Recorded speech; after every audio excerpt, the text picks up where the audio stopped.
Em meados de 1945, o alerta já existia. Ele não vinha de rumores, nem de teorias morais abstratas, nem de previsões apocalípticas vagas. Vinha de documentos formais, de memorandos assinados, de relatórios técnicos redigidos pelos próprios cientistas que haviam construído a arma mais destrutiva já criada até então. Em junho daquele ano, um grupo de físicos do Projeto Manhattan, entre eles James Franck, Eugene Rabinovich e outros nomes centrais do esforço nuclear americano, entregou ao governo dos Estados Unidos um relatório hoje conhecido como Relatório Franck. O texto era direto. O uso de uma bomba atômica contra uma cidade populosa, sem aviso prévio, inauguraria uma escalada armamentista inevitável. Destruiria qualquer possibilidade futura de controle internacional da energia nuclear e colocaria os Estados Unidos na posição histórica de ter sido o primeiro país a empregar uma arma de destruição em massa contra civis. O relatório sugeria alternativas claras: uma demonstração técnica da bomba em local desabitado, observada por representantes internacionais, ou ao menos um aviso formal ao Japão antes do uso real. Não era um apelo emocional. Era um alerta estratégico, político e moral, baseado em consequências previsíveis. Esse não foi o único sinal. Em julho de 1945, pouco antes da Conferência de Potsdam, uma segunda manifestação formal surgiu, a Petição Szilard, assinada por dezenas de cientistas diretamente envolvidos no projeto. Leo Szilard, que havia sido um dos primeiros a alertar Roosevelt anos antes sobre o risco de a Alemanha nazista desenvolver armas nucleares, agora alertava para o oposto: o perigo de usar a bomba sem exaurir alternativas diplomáticas. A petição pedia que o Japão tivesse a chance de se render antes que a arma fosse empregada contra alvos humanos. Mais uma vez, o documento foi protocolado, registrado, arquivado. Não foi um grito no vazio. Foi um aviso institucional. Paralelamente, havia alertas vindos de outra frente, menos científica e mais política. Desde a primavera de 1945, setores da inteligência americana e do Departamento de Estado tinham ciência de que o Japão buscava canais indiretos de negociação. Comunicações interceptadas, posteriormente conhecidas como mensagens Magic, indicavam tentativas japonesas de usar a União Soviética como mediadora para discutir termos de rendição. Esses sinais não indicavam uma rendição incondicional e imediata, mas apontavam algo crucial: o Japão estava militarmente exaurido, isolado economicamente, com cidades devastadas por bombardeios convencionais e com liderança dividida sobre a continuidade da guerra. Esse era o alerta. O inimigo já estava próximo do colapso, e a entrada soviética na guerra, prevista para agosto, provavelmente seria decisiva. Mesmo assim, esses alertas foram ignorados ou minimizados. E aqui a decisão deixa de ser abstrata e se torna humana. O primeiro fator foi político. Em abril de 1945, Harry Truman assumiu a presidência sem ter participado das decisões iniciais do Projeto Manhattan. Ele herdou uma guerra em andamento, uma arma secreta pronta e uma expectativa enorme de encerramento rápido do conflito. A pressão por resultados claros e rápidos era real. Cada semana de guerra significava milhares de mortos adicionais, tanto no Pacífico quanto na Europa recém-encerrada.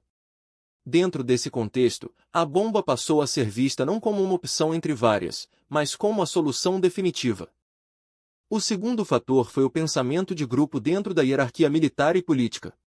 O comitê interino, responsável por aconselhar Truman sobre o uso da bomba, era composto majoritariamente por políticos, militares e administradores. Os cientistas críticos estavam subrepresentados. As reuniões registradas mostram uma tendência clara: as alternativas, demonstração, aviso prévio, modificação dos termos de rendição, eram mencionadas, mas rapidamente descartadas como incertas, fracas ou politicamente problemáticas. A bomba, por outro lado, oferecia clareza, controle e uma narrativa simples de vitória. Questionar essa lógica exigiria enfrentar consenso, autoridade e urgência, algo raro em estruturas de poder sob pressão extrema. Houve também o fator psicológico do custo afundado. 2 bilhões de dólares haviam sido investidos no projeto. Centenas de milhares de pessoas estavam envolvidas.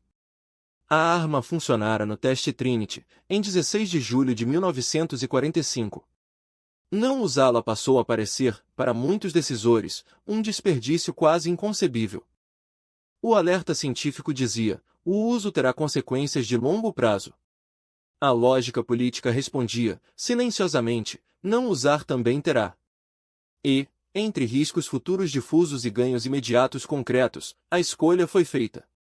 Em 6 de agosto de 1945, Hiroshima foi destruída por uma única bomba. Cerca de 70 a 80 mil pessoas morreram instantaneamente. Até o fim do ano, o número ultrapassaria 140 mil, considerando ferimentos, queimaduras e radiação. 3 dias depois, Nagasaki sofreu destino semelhante, com dezenas de milhares de mortos adicionais. Essas são as consequências mensuráveis imediatas. Mas elas não encerram a história. Elas apenas a iniciam. No curto prazo, o Japão se rendeu. Esse é o argumento central usado para justificar a decisão.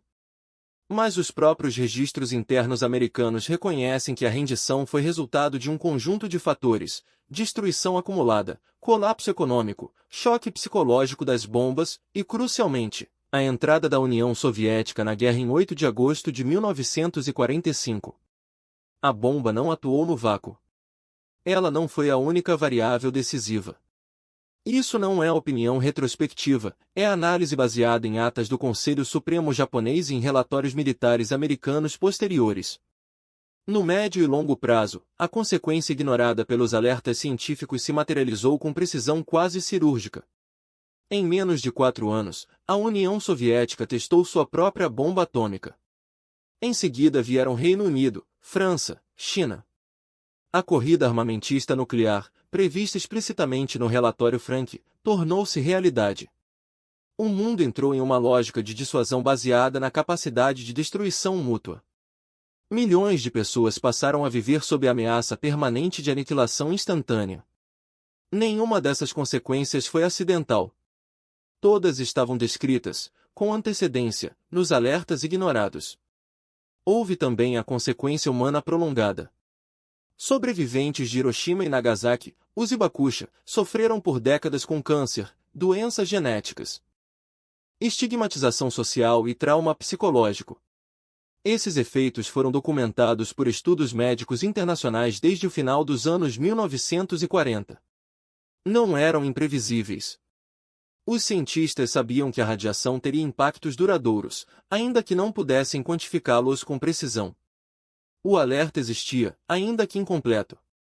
A decisão foi tomada mesmo assim. Nada disso exige vilões caricatos. Não exige imaginar líderes sedentos por destruição ou cientistas malignos. As decisões foram tomadas por pessoas reais, pressionadas por tempo, poder, medo e responsabilidade histórica. Justamente por isso, o caso é tão desconfortável. Porque não se trata de loucura, mas de racionalidade limitada.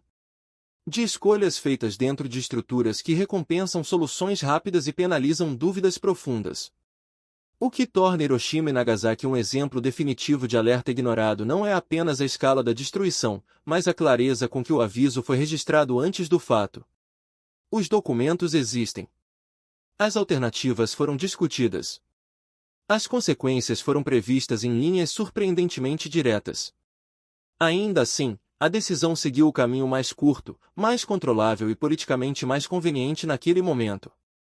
Quando se olha para trás, a sensação não é de escândalo fácil. É de reconhecimento silencioso. Tudo isso poderia ter sido evitado, ou ao menos profundamente mitigado, se os alertas que já existiam tivessem sido tratados como sinais estratégicos, e não como obstáculos. Bastava ouvir. Bastava aceitar que vencer uma guerra não encerra automaticamente os efeitos das decisões tomadas para vencê-la. Se você ficou até aqui, é porque entende que grandes desastres raramente começam do nada.